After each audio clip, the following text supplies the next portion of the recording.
Hello and welcome. This is the second in my series of lectures. This one's going to be a mini lecture. The last one was about 30 minutes. This one I'm going to condense down even further. And I hope to answer the question that one of my students actually brought up during class. This was as the result of one of my favorite activities, which I call the anonymous question box. I just pass out index cards, and whatever the topic of the day is, I have them write whatever question they have. Whatever question is totally fine. I kind of position myself as the expert of the day and say, no question is going to get laughed at for being Captain Obvious question, right? Like every question is welcomed here. And the topic of the day on this one was anything related to alternative sexuality, what I sometimes call alt sex. And so we were focusing on BDSM, kinks, and fetishes. So one of my students asked, what proportion of the population is into BDSM or just kinks and fetishes? So they made the distinction. And then the second question is, what's the difference between kink and fetish? Which I loved this question. I thought this was wonderful. I devoted a whole long form Substack essay to this question, which I will link to this video so people can read in a little bit more in depth if they want. But I wanted to just answer these two questions very quickly because I think that they're very good questions, first of all, and I think it's what a lot of folks who are either interested in practicing these different what I will call alternative sexual practices, what they wonder about. First of all, the how common is it question. I find that a lot of times in the world of sexuality, these kinds of questions really boil down to the basic question of, am I normal? Is the thing that I'm interested in, is the thing that I'm curious about something that other people are thinking about, or am I some kind of weird outlier? The answer to that question is very easy. These things are extremely common. In my essay, I kind of hedged my bets a little bit and said that I wouldn't say they're extremely common, but I'll go ahead and for just simplicity's sake and for the lack of nuance, say that these things are very common in the population, in the adult population. So what I would say is that we don't have a great beat on this because it's impossible to, I mean, as a sex researcher, this would be great, but you can't implant a chip in somebody and see everything they're doing. You can't really get a good sense of what people are fantasizing about because it happens in people's minds, first of all. So for those of us that are practicing these things, that is pretty common in and of itself.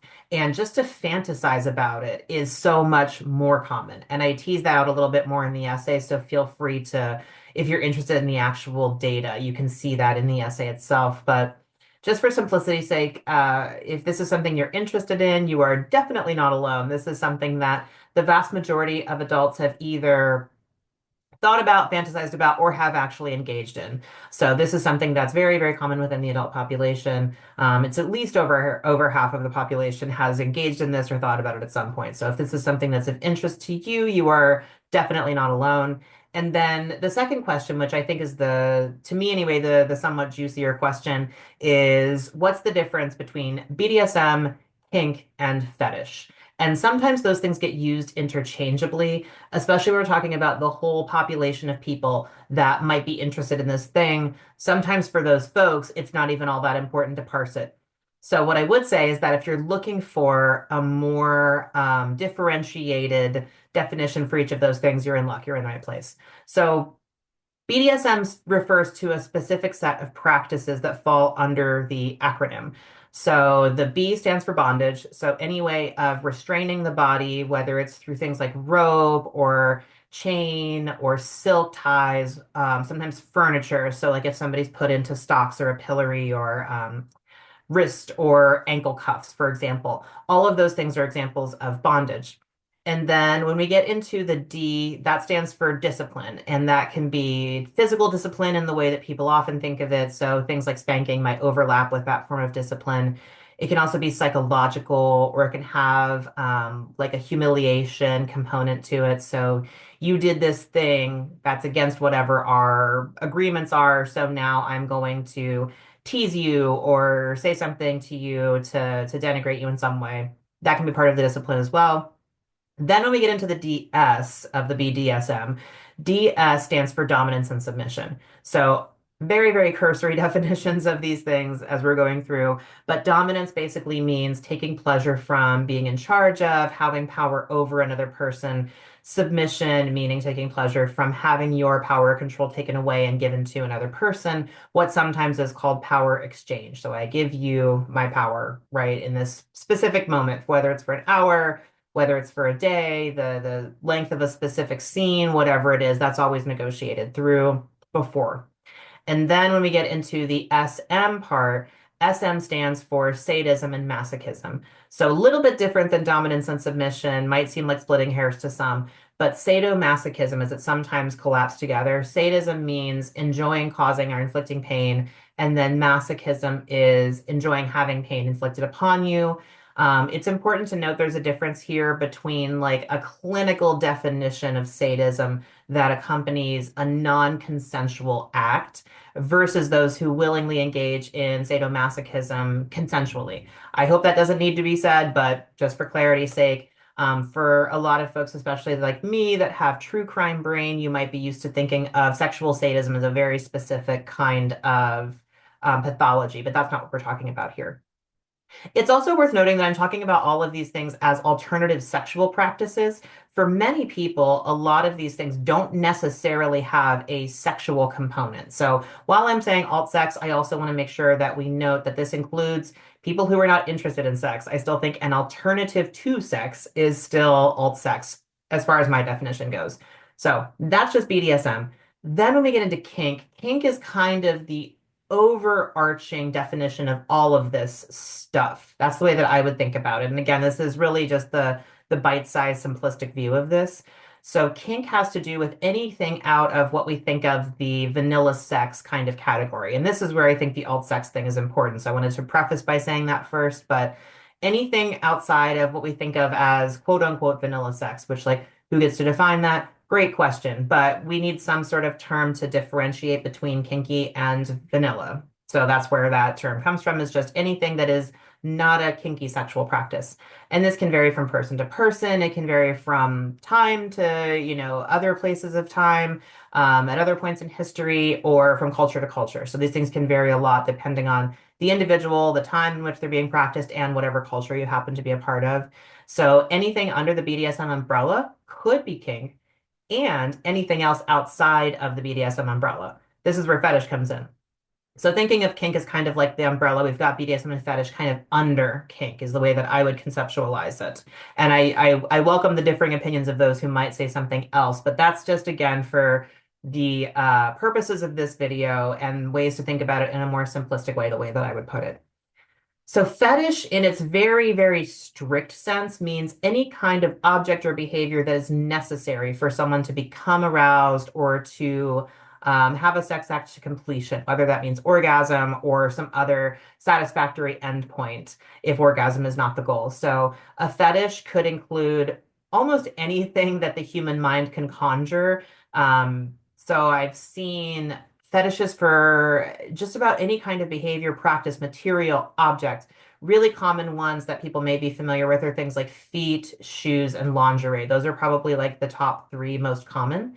So extremely common for people to be into those things as fetish objects. And it doesn't necessarily mean that they need to have those things present in order to be aroused or to have an orgasm. That's just the way that it has traditionally been thought of. But anything that has a really strong charge. So again, it doesn't even necessarily have to have a sexual connotation, just some other kind of arousal that's maybe outside the world of sex, but something that has a really strong draw, a really strong connection. That's why someone's interested. It could also include different materials, like I mentioned. So things like latex, things like diapers. Some people are really interested in the fetishistic aspect of wearing a diaper or their partner wearing a diaper. There's so many other things that are within the wheelhouse of fetish that it's really as broad as the human imagination. There aren't too many things that people have not fetishized.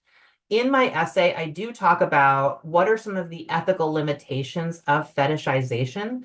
So I will say that anything that happens between your ears, anything at all that you're thinking about is within bounds.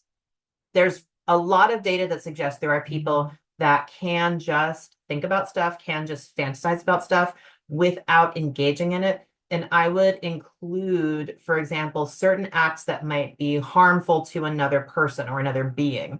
So as long as it stays within the realm of fantasy, and you're not feeling this urge to actually act it out physically in real life, it's not problematic unless it bothers you.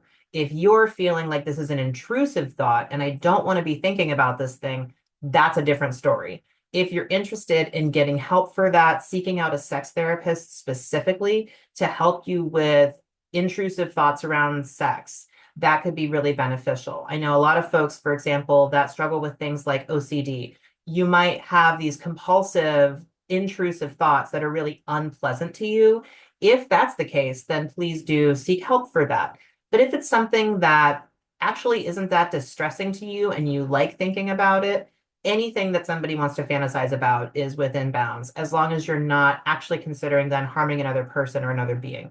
Examples to be really, really clear. So things like attraction to minors, fantasies about sex with animals or with relatives. All of those things are illegal and taboo in our society because they cause harm to another person, or there's some other aspect of harm that could be involved, right? So that's why it's not ethical to engage in those things, but just fantasizing about them, also extremely common, extremely, extremely common. Part of it is because our brains like to think about the things we're not supposed to think about, the things that are naughty and taboo. That's where a lot of our sexuality lives. That's where it gets to live. Because we live in a world where we have to be really buttoned up, we can't just run around doing whatever we want all the time to anybody. This is where a lot of our stuff gets to live. It's the container that we get to give it. So if you're thinking about stuff that someone else has told you is wrong, but you personally don't think it's wrong, there's not an issue unless you're concerned that you might actually do something that would harm another being. If that's the case, then yeah, it might be helpful to talk to a professional. But otherwise, personally, I believe that anything that just lives between somebody's ears is their own, it's their own thing to get to enjoy. And I think that we are in a place right now, especially of a lot of sexual shame and a lot of people litigating what is and isn't okay to think about sexually. Personally, again, I think as long as you're not hurting anybody else and it's not distressing to you, these things are very common and just another way of being in the world, another way to get to enjoy and experience pleasure. I hope that this has been helpful. Again, this is the little micro version of this conversation. Again, if you'd like to read a little bit more or engage more with this topic, feel free to follow the Substack essay that I'm going to link to this video. And thanks once again to my student for asking this brilliant question and to you for taking the time to watch with us today.